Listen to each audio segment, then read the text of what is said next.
বুঝলাম না, ইমাম সাহেব হঠাৎ করে চার দোকানে ডেকলো কেন?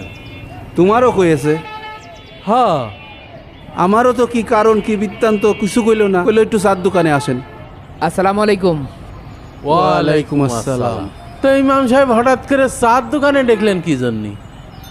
চার দোকানে আসতে বললাম, আপনারা তো চার দোকানের মানুষই, সারা সপ্তাহে মসজিদে মাত্র একদিন যান আর সবসময় তো এই চার দোকানে আড্ডা দেন।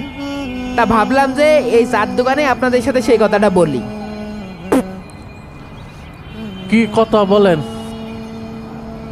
আমি আর আপনাদের মসজিদে ইমামতির চাকরিটা করতে পারছি না। কেন, ক্যাশিয়ার আপনার বেতন দিইনি?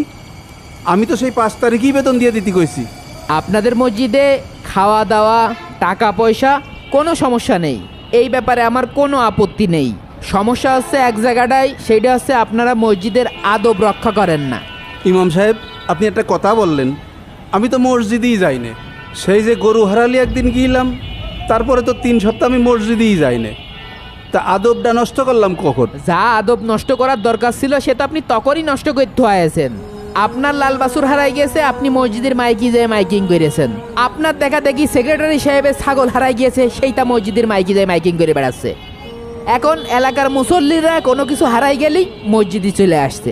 তা আমার কথা হচ্ছে, মসজিদের মাইকটা ব্যবহার করা হয় শুধুমাত্র আজান দেওয়ার জন্য।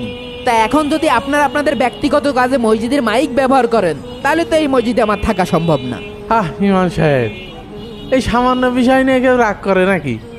এই সবাই শোনেন, মসজিদের মাইকি কোনো হারানো বিজ্ঞপ্তি প্রচার করা সম্পূর্ণ শরিয়াত বিরোধী কাজকাম।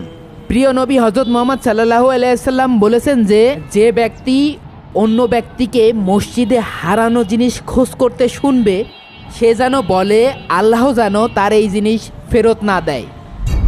ওই জন্যই আমার গরুটা খুঁজে পাইনি গো। এই জন্যই এরা ছাগল গরু খুঁজে পায়নি।